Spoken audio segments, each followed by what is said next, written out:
Good evening, everyone. Thank you so much for coming out to our event tonight. So I'm Zach Bishop. I'm the chair of the City of Aurora's LGBTQ Advisory Board. We were founded in 2022 and we host events for the community as well as advise City Council. I'm here with my colleague Pauline Spica, who's back there. So I just wanted to share a couple of events that we have coming up. So we have a lot going on. So we have a book club that meets monthly. So we are having a meeting this Saturday at Yellowbird Books in Aurora, but we're doing it every month. The book this month is called Woodworking. And then next Monday, August 25th, we're having our event Rain Brew Rendezvous. So it's kind of like a monthly mixer we're trying to start. It's going to be at a restaurant here in Aurora. I'm blanking on the exact one. I think it's the new brewery in town. Foreign exchange, yes. So that's coming up. And then other than that, we have a bunch of events this fall. We have our annual Coming Out Day event. We do a Transgender Day of Remembrance service. And also we're having our Hallow Queer Ball. So it's kind of like our big Halloween event at Two Brothers Roundhouse. So if you're interested in attending any of those events or learning more, follow us on Facebook or talk to me or Pauline after the event. But I'm so glad that we have Jen here from Gerber Hart. I'm really excited. Ever since I learned that Valerie Taylor was from Aurora, I was like, I really wanted to let more people know about her and her story, and just that we have someone from Aurora besides Randy Schultz, who's very cool, but also Valerie Taylor as well. So take a switch.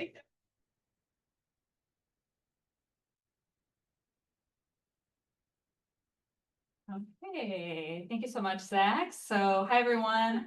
Thank you so much for being here. My name is Colleen. I work here at the library. I'm the genealogy and community history librarian here. And we are so delighted to present this event tonight in partnership with the LGBTQ Advisory Board. Actually, I learned about Valerie Taylor from Zach. So great. So without further ado, I will introduce our speaker, Jen, tonight. So Jen Dentel is the Community Outreach and Strategic Partnerships Manager at Gerber Hart Library and Archives, where she has volunteered since 2014. Jen received her BA in History from the University of Chicago and her MSLIS from UIC. Always hard to say that. Jen's independent research on Chicago pulp author and activist Valerie Taylor was published in Queer Between the Covers from University of London Press. Jen is a co-creator of Gerber Hart's Unboxing Queer History. She has co-curated several exhibits at Gerber Hart, including exhibits on pre-Stonewall activism, the history of drag, and lesbians and feminism in the 1970s and 80s. So please join me in welcoming Jen.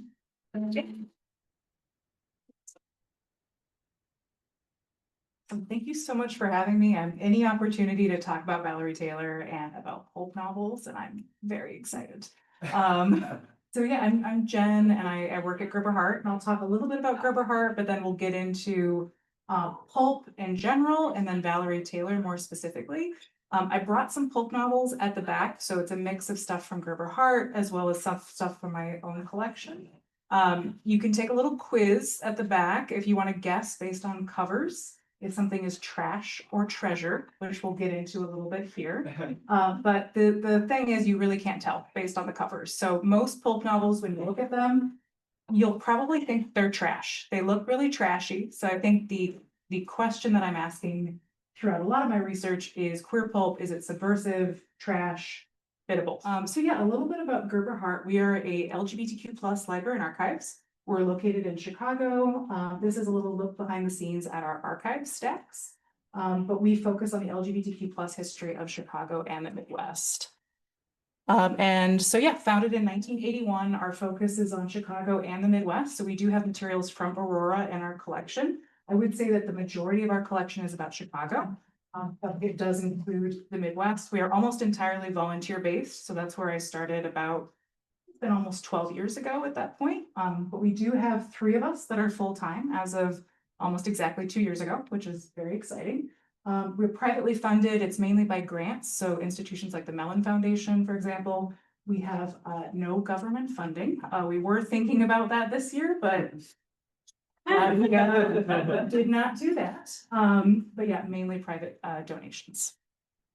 And I can also, if we have to do this, don't worry, it's all good. So yeah, and then our collections, we have a circulating library. So these books can be checked out, taken home.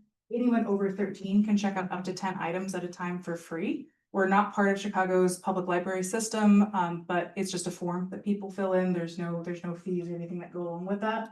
And then we have an archives, which is where we keep things like personal papers of individuals, organizations, and then we also have special collections. Thank you. Which has periodicals, artwork, erotica, a lot of different things. This is an example of a pulp novel that I really love right here called Secret Lesbian Society, and this little hand holding that I love. But yeah, we have travel guides too. So it's a really interesting way, the travel guides in particular, I think, to time travel and look at where were the LGBTQ plus neighborhoods at the time in Chicago, but also throughout the US. And if you want to learn more about us, that's our website. I've also got a brochure at the back and a handout with a reading list of different like queer pulp novels. So please grab some of those. We've got bookmarks too. And we have a podcast. Our new season is actually coming out near the end of this month, September 22nd. We're going to launch the first episode, which is all about a lesbian bar called the Music Box Lounge, which was open for about a year in the 1970s and is located in the same location as the Music Box Lounge that's connected to the theater in Chicago. So it's much more about lost lesbian bars and current lesbian spaces. So that comes out near the end of the month. So before we get into this, you might notice this when you look at the covers of some of these novels. Most of these books are from the 1950s and 60s. And there is a lot in pulp novels that's deeply troubling. So this is from a time period where a lot of the language that is being used is outdated. Often pulp novels, and we'll talk about this more, it's not just looking at LGBTQ plus people, but it's the whole idea of an other group or someone that you are looking from the outside in on. There's this very like voyeuristic and titillating side of pulp novels. So there's often a lot of really problematic representation within these books and a lot of racist, violent, homophobic language. So if you do read any of these books, I would say Valerie Taylor's books are wonderful, but there still are examples, I would say particularly of sexual violence within her books. So it's just something to keep an eye out for when you do read these books. And then pulp, so I brought a few examples here. But if you go back and you pick up any of these books, you'll see there's this very kind of cheap, low quality paper. So it's very pulpy. So that's why it was named for it. So the low quality of the paper that was used. There's a pretty distinctive smell to pulp novels as well. And they tend to not hold up very well. They were meant to be extremely disposable. So the idea was, you read one and you leave it on a bus, and it's not something that is, precious, which I think makes finding them in the wild now a lot more interesting because they were so easily thrown away. They often have these really lurid covers. So this one is one of my own pulps that I collect, and it's Motel Hostess. And it says, in her search for glitter, she found a tarnished life. So it's a very, lurid purple prose, very overstated. And often it's promising a lot more than it actually delivers when you read the book. And so, yeah, sensational, often you're dealing with marginalized groups. So I brought a few different examples, whether that's LGBTQ plus people. There was a huge amount of gay pulp, lesbian pulp. There's pulps about bisexuals. There's pulps about, I think I brought one called Backwoods Tramp. That is clearly one about like a lot of class differences. So they're very sexualized often. So it's almost, I wouldn't quite say it's a precursor to romance novels because I think that's a different era, but it's this kind of trashy sort of, voyeuristic, quickly read and throw away, and you don't really tell people about it. Golden age of lesbian pulp. So this is the 1950s and 60s. I think what's very interesting about this period of time is because pulps were not taken seriously, because this was such a trashy, unserious genre, they could get away with publishing things that a so-called like real literature couldn't publish at the time. Because no one was taking it seriously, there was this kind of place in the margins where they could get away with saying things. So within all of this bad representation, you find this really interesting time where people could publish things that were also very good. Also, a lot of gay male pulps at the time. I wanted to show a couple of examples. I did bring Pulp Friction with me, which goes through some of the more famous examples. One of my favorite authors I've recently found out about is a man named Victor Banis, who wrote as Don Holiday, among a lot of other pseudonyms, but he wrote a whole series called The Man from Camp. So instead of the man from Uncle, it was the man from camp, and it was this gay secret agent that went through life, and it's really incredible. So lots of different pulps. But with queer pulp, there were a few different restrictions that went along with it. Especially in early examples of queer pulp, you often had to follow this kind of formula. So you couldn't be promoting homosexuality. There had to be some sort of a moral lesson that happened at the end of it. And I really love what Valerie Taylor says about this, which is anything goes as long as everyone's miserable in the last chapter. So it's like you can get away with anything, just make sure there's some sort of a punishment at the end. So this is why you'll see a lot of particularly lesbian novels ending with her going back to her husband or a suicide. There's all sorts of different ways that people they wrap it up at the end to say, okay, it's okay that I read this because it was a moral tale. It wasn't because I found this exciting to read it. It was because look at these people and then what happens to them. So that's kind of a lot of the early pulp novels. And what is interesting, I think, is most lesbian pulp was predominantly written by straight men for other straight men. So you do see a lot of these books that have, again, very problematic representation, very unrealistic representation. So it's a very voyeuristic look at lesbianism. This leads us to the trash or treasure question. The Ladder was a lesbian magazine that was the earliest lesbian magazine in the US. They had a rating system. So they went through all examples of lesbians in literature that they could find, and they ranked them A, B, C, or T. So A was major lesbian representation, and it goes down the line, and then a T is a T for trash. And almost all pulps get a T for trash. So the quiz at the back is just look at the covers, guess if it's an A or a T rating. The first edition includes a lot of pulp novels. They removed a ton of them in the second edition. So we have a copy at Gerber Hart, but my personal mission has been trying to find this first edition for myself too, because I want the trash. But it's hard to find. And so, yeah, you see their rating here. So this example, the shadowy sex gets a T for trash. And usually it's that simple. They'll give an A or a T. They don't say anything. With Valerie Taylor, they give a few sentences about why she is so incredibly important and everyone should read her books. So she gets an A with multiple asterisks. These are more examples of trash. Again, the covers of Valerie's books look very similar. So it's hard to know if something is trash or treasure.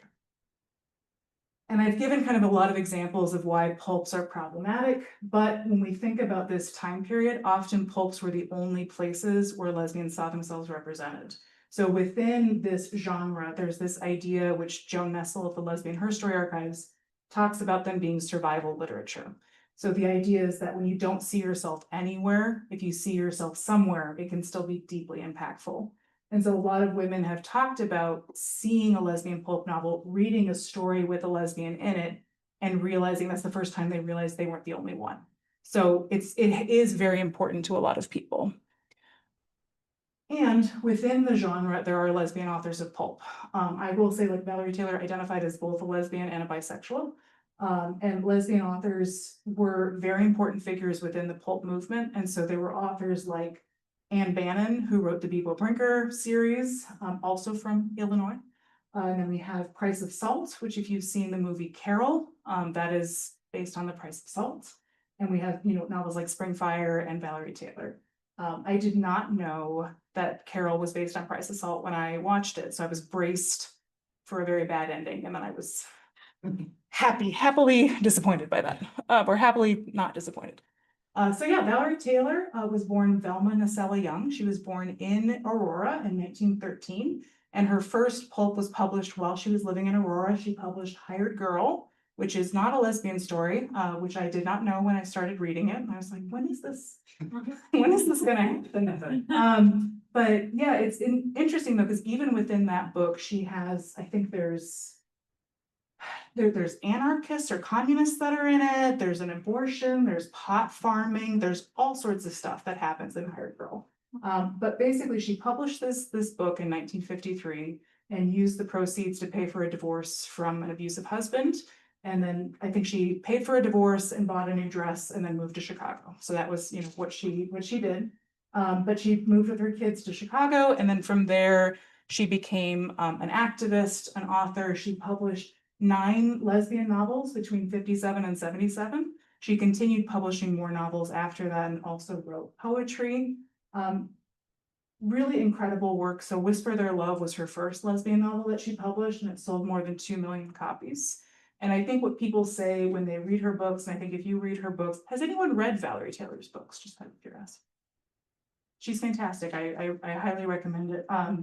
It's a very realistic look at lesbian life, I feel. So there's a lot of, she said she really wanted to portray normal women, so women that were like had jobs and allergies is what she said. So kind of just this realistic look at life.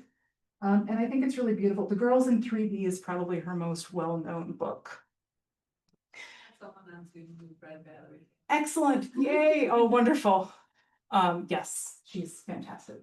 And then she was an activist as well. So she was very active in Mattachine Midwest, which was an extremely long-lived organization in Chicago, an LGBTQ activist organization. She co-founded the Lesbian Writers Conference. And I think most people think of her as a pulp author, but I think that was something she resented because she did so much more as well. And she, as we'll talk about, really puts her activism within her pulp novels. And yeah, so wanting to write books about lesbians who acted like human beings, she has a very explicit interview in the Mattachine Review where she talks about her intentions for using pulp fiction as a way to reach other lesbians, but also to reach straight people too. She was in a relationship with Pearl Hart. I know that we talked about Pearl Hart a little bit earlier. Pearl Hart is one of our namesakes at Gerber Hart. She was a lesbian attorney. And they were in a relationship, I want to say for 8 years before Pearl passed away. They were basically what we would consider spouses now, but because at the time Pearl passed away in the 70s, they wouldn't let her into the hospital room to see her when Pearl was dying. So this is very recent history. I know the 70s it can feel close or far depending on what you're thinking about, but this is very close. So Valerie talked a lot about pulp and popular fiction in general as a way to reach people, and I think that shows up a lot within her books. And just to give some legal context in Chicago, and I think most of this applies to Illinois as well, because a lot of this is Illinois law. But when we're looking at legal context, 1924, so just over 100 years ago, we have the first known gay rights organization founded in the US. And that was founded in Chicago by Henry Gerber. So that's Gerber Hart's other namesake. So Henry Gerber, Pearl Hart. And in the 50s and 60s, you get a lot of what's called homophile activism. So that was the word used at the time. But it's organizations like Mattachine Midwest, and then the Daughters of Bilitis, which are the women that published The Ladder, the lesbian magazine. So it's a lot of activist work happening in the 50s and 60s. But this is a law. So this law, which is often called the cross-dressing law, was on the books in Chicago through 1978. And it was basically a law that would punish, that would fine and potentially imprison people that didn't wear articles that were worn to quote unquote conceal their own sex. So this was something where particularly a lot of trans individuals, drag performers, butch lesbians, people were punished for not wearing the quote unquote clothing that came with their assigned sex at birth. And this is something that led to a lot of bar raids as well. Again, 78, this is very recent that this was a law. And we get a few different changes happening in the 60s and 70s. So 1961, Illinois becomes the first state in the US to decriminalize sodomy. Then we also have throughout the 60s and 70s, even into the early 1980s, at least in Chicago, I'm less familiar with what was going on in Aurora. I imagine it was quite similar, but there were bar raids happening throughout this time period. So police would come in and raid bars, often for the excuse of that cross-dressing law, or there were many different reasons they would use, but it was common that they would arrest people, and then what they would do is they would print names in the newspaper, which I didn't know about until I started doing this research. But so these are a few different examples of bar raids that happened in Chicago at the Fun Lounge. And this particular one, over 100 people were arrested, and so they couldn't print all the names. And what they did is they went through and they picked all the teachers, all the government employees, and picked those people. So it's this very cruel time period. And within this time, people are doing a lot of really incredible activist work, but it's just putting that in context to understand the risks that came with this as well. We think about Pride, so the first Pride March happened in Chicago in 1970. New York did theirs on a Sunday, so we beat them by a few hours, is what we like to say. And yeah, so talking about bar raids, this is some information in the Mattachine Midwest newsletter, talking specifically about the raids that were happening during the Democratic National Convention in 1968. There were all sorts of raids that happened on gay bars during this time period, and names published in the newspapers, really dire consequences. I know Valerie Taylor talks about it in a lot of her books, but particularly with lesbians that were married or had children, losing your children because of being caught in a bar raid was a huge risk.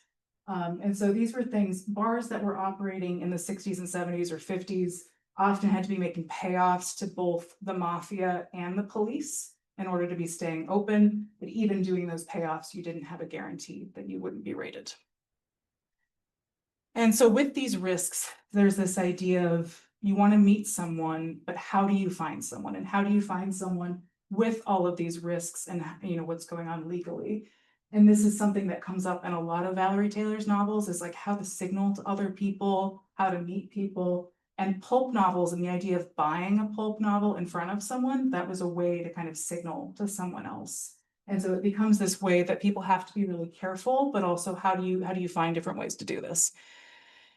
And with Taylor, I will say her early books, particularly Whisper Their Love, Stranger on Lesbos, those do end with that really like punishing ending. So just skip the last chapter when you read it, or just know that I don't think Valerie wanted to be writing that ending to those books.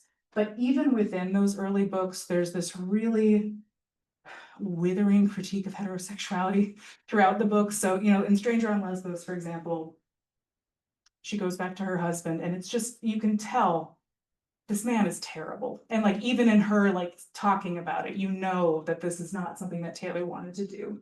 And she does something I think really interesting throughout her books, in that she inserts all of this knowledge within the novels. So again, this is a genre that most people didn't take seriously, kind of considered light romance fluff, but she inserts a lot of really interesting activist knowledge and gives people proof that there is this lesbian world out there, and how do you access this world? And books come up in all of her books, which I really enjoy. There's always some scene where a woman gives someone else a book, or she goes to an apartment and she talks about her bookshelves or comments on what she's reading. And this is a quote, she even references her own books within the pulp novel, which is really, really interesting. But she gives people a reading list. So for example, all of these people, she talks about these books in the field.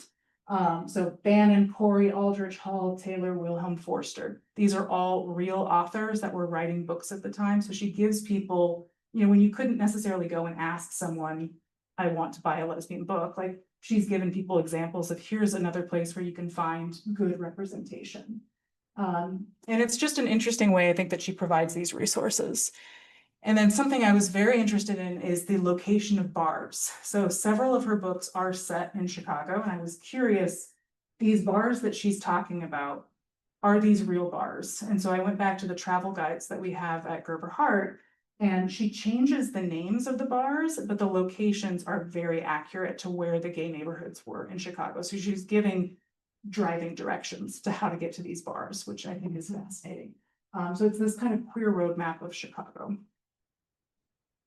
And so, yeah, and I might be making a bit of a stretch, but she talks about, Carla's Place, The Spot, Happy Time. The real bars were Tiny Ruby's Gay Spot and the Fun Lounge. So there are similarities between these names. I understand why she didn't name the actual bars, but she does give the location of where people could have found these spaces. And these are just a few examples. A little bit later, these are from 1988 of some of the travel guides that we have at Gerber Hart. And then another interesting thing, she talks about activist groups. So in her books, she does reference activist groups that were common. So homophile activist groups, clearly based on like Mattachine and Mattachine Midwest.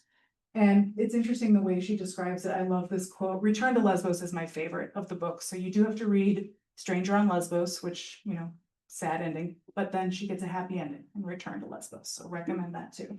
But this idea of it's nice to sit and drink coffee with people that know what you are, that's all. So it's just this very, I think, beautiful look at an activist group that makes it very accessible to people.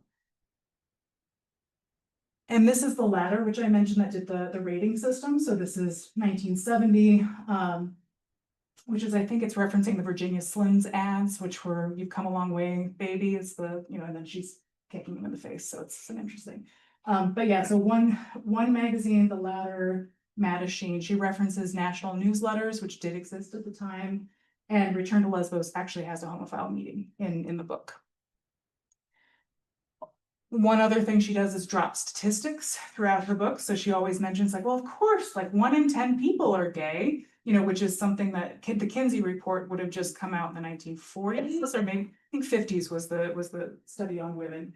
But so giving people this knowledge that they are, not only are they not the only one, but that it is not uncommon to have these feelings. That is common throughout her books to have that in it.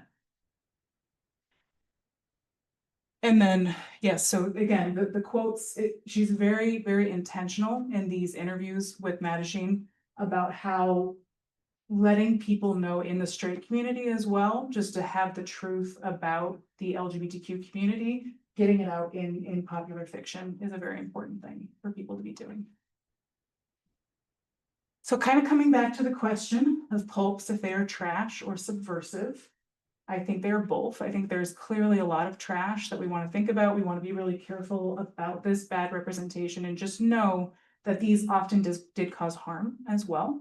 But within that, there's a lot of really positive examples of lesbian relationships, just representation in general. And it was a way for people to build community with each other. So I think pulps, again, there's this really fascinating period of time where you're battling all of this negative legal situation, bad representation, but yet you're able to get away with publishing things that other places can't. So I think pulps are a very interesting case study of that, and that's why I love them. Again, if you want to learn more, this is where you can follow us on Instagram and Facebook. We do a lot of programs. Coming up this weekend, we're reading She Kills Monsters, which is a D&D play. So we've got a play club where we're reading that. And you can email me, or also I brought the reading list. So you're welcome to take the reading list home with you. And I always like to end with this quote because I just really love this quote from Valerie. And I know her collection actually lives at Cornell University. I'm going to go see that for the first time in October, and I'm very excited about it. I know there's also letters from Valerie, I believe, at the Historical Society as well as at the Newberry Library. So she's out there. I want to do more research in Aurora too, just to learn more about her early life. But this is the quote: "We do have a right to hope for books based on 2 civilized principles, that any relationship between 2 adults entered into by mutual consent is legitimate, and that any relationship that makes both persons happy is good. Perhaps if we believe that strongly enough and say so often enough, not in lectures and sermons, but through the medium of interesting and readable stories, other people will come to believe it too." And that's from 1961. So Valerie Taylor is wonderful. I recommend reading her books. And please, if you're in Chicago, please stop by Gerber Hart. You can check out her books from us, but also we just have a great exhibit in the library as well. So any questions? I would love to get questions. Yes.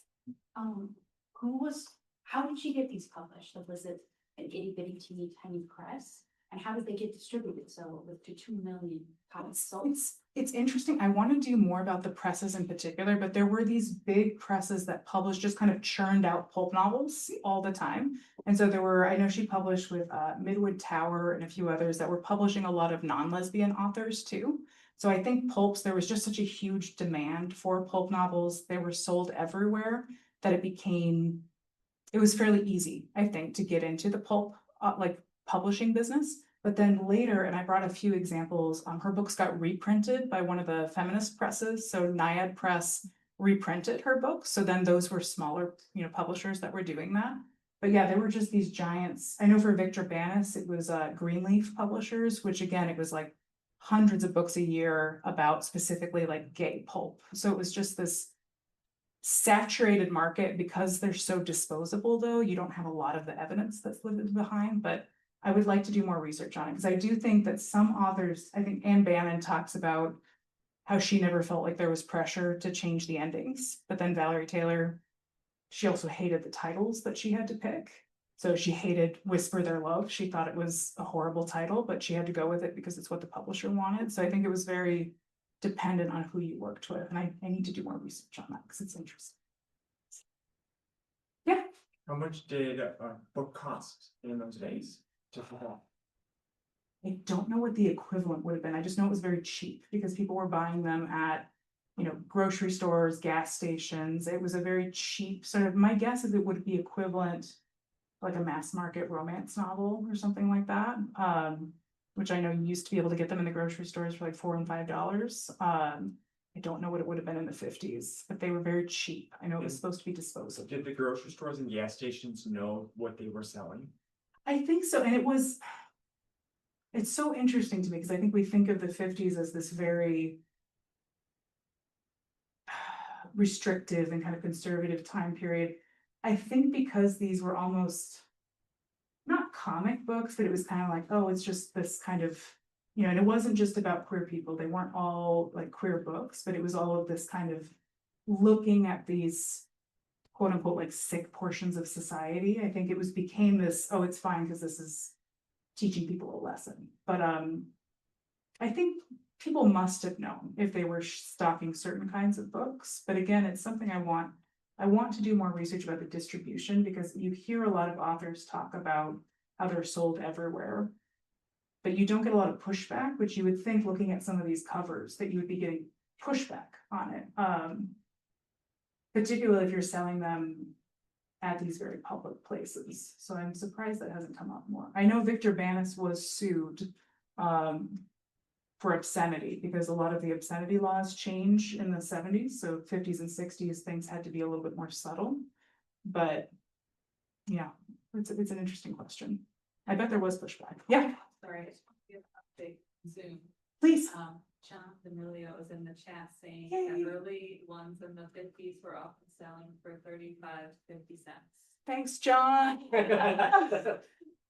John is also a fan of Valerie Taylor, so wonderful. Yes. They were probably just put on the top shelf in the if you know, you know section. Right. Because back then, you know, you could buy Playboy at the gas Right. station. Well, and I wonder too, because it's not, I feel like it was still considered different from like pornography. So it was something Right. where kind of like buying a romance novel versus buying Playboy now is still kind of considered two separate things. But you do look like they are pretty racy covers, but there's kind of a where's the line? And I wonder about them being sold, like where in the grocery stores were they being sold? But that's a good point. It's probably just out of reach is important. What do you know about her life in Aurora and specifically, and notice that she graduated from those in high school, so maybe she wasn't here for very long. I don't know a lot about her early life. I know that she was the marriage she was in was a pretty troubled marriage. Nora? I believe so. I think that she didn't talk a lot about her life growing up. I know that I was in contact with someone, I think at the Aurora Historical Society that knew a little bit more about her, but she left fairly soon. She already had 2 kids when she left, but I don't know that it was a period of her life that she talked very much about. I'm hoping in October when I see her collection that I'll be able to find out a little bit more because it does cover her early life. The papers are sadly in New York and not here. But again, yeah, I don't know a lot about her early life. I know more about once she started publishing her books and then when she was being an activist as well. She's in Chicago right now. Exactly, yep. And then she moved to Arizona, I want to say late 70s or early 80s after Pearl Hart passed away. She moved to Arizona. Something sort of retirement, is that? Yes, yes. Well, she continued publishing, but she was in Arizona.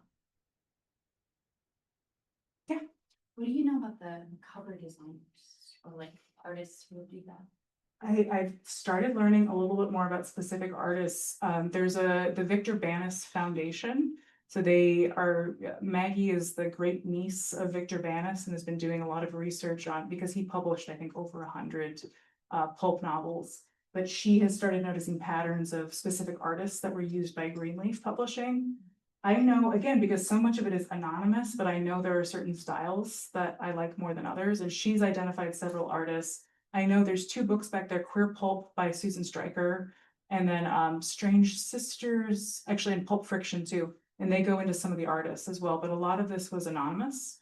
But the artwork is one of my favorite things about it, particularly the pulps I collect, because I tend to collect based on the covers and kind of how campy and over the top the titles are. So yeah, it's certainly a great draw, but I know that most of the time the authors had very little to do with picking the artists. Something that was interesting I found out at Gerber Hart, we have 2 versions of Unlike Others, which is one of her later lesbian pulp from the 50s and 60s. One of them was reprinted in the 70s, and that's the only copy we had circulating at Gerber Hart at the time. And I started reading it and I thought, God, this really doesn't sound like Valerie Taylor. Like, it was very, very sexually explicit in a way that her other books are not. And then I went and found the first edition in our special collections and compared them, and someone had changed the book. So the publisher had changed. It's the same character names, the same general plot, but they had inserted a lot more explicit language in the 70s. So it seems like a lot of time the authors didn't have a lot of control over their works, which was interesting. You could do a whole textual analysis of the 2, and it was quite different. Yeah. When these were published, was that before the rise of the Harlequin novel or during? I do think it's slightly before. I'm thinking, and this is, I also love romance novels. So this is like my 2, because I know when we're thinking of like the Barbara Cartland's novels, which I think were a little bit before Harlequin, I think that is more of a late 60s and 70s, and then Harlequin seems to be more I don't know when they started, but I feel like the heyday was definitely like 80s, late 70s and 80s. Correct me if because I haven't done a lot of research on them, but I'll be honest, I'm sitting here actually kind of pissed. When I was little, I used to tag along with my dad to farm auctions. Yeah. And I had this wonderful, I had a complete collection of Jekyll and Suzanne's novels. And a flood got it. oh no. Yeah, broke my heart. Yeah. But as I was scouring looking for her books, why didn't I find any of these? And you still see them, they pop up, and it's interesting because, and you know this because we shop for pulps a lot, but there'll be the price range is so extreme. So you'll find, one lesbian pulp novel going for $120, but then you go to another, like a small, in thrift store in a small town, $2 for a pulp novel. So it's really hit or miss on the pulp novels, and I think with romance novels too. But we actually recently, well, not recently, it's probably been over 5 years, we got a donation at Gerber Hart that was pulp novels, mix of gay and straight, but it was from someone who clearly like smoked very heavily. It was kept in the basement. I think there might have been flooding, and so these books were in pretty bad shape. And so what happened is they sorted anything LGBTQ that we did not already have that was in okay condition, Gerber Hart kept, and then I got to take the rest home, which is great. However, a lot of that, yes, I know it's not great for my partner. But like some of them, the mold that was on it, like I don't know, like I've triaged them, but treating that, particularly on that type of paper, is so difficult with water damage. So I think a lot of them were just. And it's interesting because we accept anything LGBTQ donated at Gerber Hart, particularly Midwestern Chicago, but that includes erotica, or outside the library, we say pornography. Inside the library, it's erotica. But I think a lot of people think of that as something you just throw away. So particularly if someone passes away, if you find their stash, you throw it away. And I think pulp novels were the same thing. So they don't get kept. And I think at this point, depending on who the author is and the condition, they're very valuable. Yeah, I'm sorry to hear that about your novels. That's so sad. I got rid of a lot of my books that I read growing up, and I'm very sad. So I had 4 hardcovers.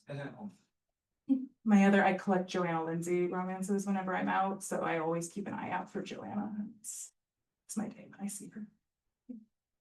Are there any questions on Zoom? There's a comment from Amanda, it was a little bit ago, I think she was responding to maybe the discussion about where they were kept in the grocery store. That'd be But, great. she said non-lesbian pulps were also quite lurid and racy, so these weren't so different. Yes. I brought a few examples. Yeah, I think the other straight examples, we have a suburban affair, swinging comes up a lot in these. And then yes, office affair. One of my favorite ones I have at home is called Crack Up in the Suburbs. They're really fun, so. Any other questions? So how do you, where, first, you kind of answered this, where do you go to find your that you're collecting now? Yeah, And how do you, can you just look at one and tell it's a pulp right away? so I think I'm always looking. And my partner is my second set of eyes, so we'll see them in the big like flea markets. Often in antique malls, like there'll be one stall that someone has some of them. We were in Iowa last year and there was a really wonderful used bookstore that had like 4 bookcases full of them. So yeah, Peter brought me a chair. I was there for 3 hours. Yes. But yeah, you're kind of looking for, this kind of, it's often yellowy, but it's this like soft paper. And they kind of have a similar look, but you'll find that like Westerns were also published, like Western pulps, sci-fi pulps. There were just all sorts of different versions. It was kind of like the precursor to mass market paperbacks. So they look similar. So that's what I keep an eye out for. I would say used bookstores, antique malls. Again, it's hit or miss because some places will have, a seller that has a bunch of them and some places they won't. There was a really wonderful store in Berwyn, Illinois called Real Art, like a film reel. It's since closed, but they did, film memorabilia, but they had shelves of $1 pulps and it was amazing. So, and drive-in movie theater posters. So yeah, there are treasures out there. It's just hunting. Yes. Are her kids still around? Can they offer any insight into her early life? So I haven't talked to her kids, but I did talk to her daughter-in-law, who was wonderful, and I want to get in touch again. And she shared some like letters from Valerie. I know she was really close to her. Everything I've heard about Valerie Taylor, she was tiny. I want to say she was maybe like 4'10", and just sharp and funny. And she was an activist, not just an LGBTQ plus activist, but also activists for disabled people, for elderly people. She was part of the Grey Panthers. I don't know, she just did so much and it just seemed like a really, no one, like it's just been, I'm so sad I couldn't meet her every time I talk to someone. So I haven't gotten in touch. I want to say that both of her sons have passed, but I would need to check.